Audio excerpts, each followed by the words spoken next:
Masama ang loob ng mga magulang ng ilang pang mga nasawi dahil sa hazing. Dahil ang inaasam-asam nilang katarungan, hindi pa rin daw ganap na nakakamtan. Nakatutok si Maki Pulido. Para sa ilang magulang ng mga hazing victim, mailap daw ang hustisya. Si Oscar Intia hanggang ngayon hustisya pa rin ang hinahanap para sa anak na si EJ Carn, estudyante noon ng University of Makati. Itinapon ang bangkay ni EJ sa isang bangin sa Santa Maria, Laguna pagkatapos di umano ng initiation rites niya sa Alpha Phi Omega Fraternity noong August 2010. Eksakto sa babang luksa ni EJ nang palayain ang mga suspect dahil sa kakulangan daw ng ebidensya. Mahirap lang ako. Nasa construction worker lang ako eh. Wala akong may pambayad para sa akong magiging abogado. Dahil masikreto raw ang mga fraternity, walang tumetestigo ayon kay Gerarda Villa, presidente ng Crusade Against Violence. Ina siya ni Lenny, ang Ateneo Law student na namatay sa hazing noong 1991. Kung wala kang pera, mahirap din. Wala kang pambayad sa abogado, mahirap. Paano kung mahirap ka? Di pa aareglo ka na lang.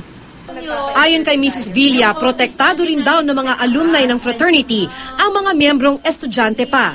Mga members ng fraternity na may mga high position, na nilalapitan sila, o di magpaplano na sila para iayos.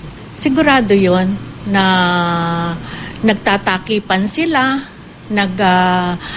nagpaplano sila kung paano nila kakausapin ang magulang. Ang Lambda Rho Beta Fraternity, mga brad ni Justice Secretary Laila De Lima, pati na ni Justice Undersecretary Francisco Baraan. Nasa ilalim ng DOJ ang NBI na nag-iimbestiga rin sa kaso ng pagkamatay ni Marvin Reglos.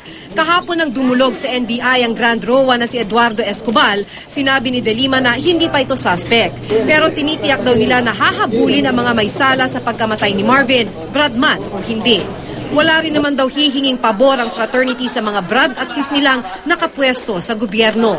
We never approached anyone in the higher echelons of the government to assist us because insofar as we are concerned, this is a matter that is purely Lambda Rho, and the members who are now in government should not be involved in it. Hindi rin naman daw sila nang aareglo nang kausapin nila ang ama ni Marvin. Ipinapaabot lang daw nila ang pakikiramay at we have extended our assurance that we will get into the bottom of this and we will bring those who are involved, if they are involved, to the bars of justice. Laman ng balita ngayon ang pagkamatay sa hazing ni Marvin. Pero ang masakit ayon sa ina ni Lenny Villa, pagkatapos ng ilang linggo, makakalimutan na naman ito. May iwang naghahabol ng hustisya ang mga kaanak ng biktima at mapag-uusapan na lang muli ang hazing sa susunod na may mapatay ang isang fraternity. Maki Pulido, Nakatutok, 24 Oras.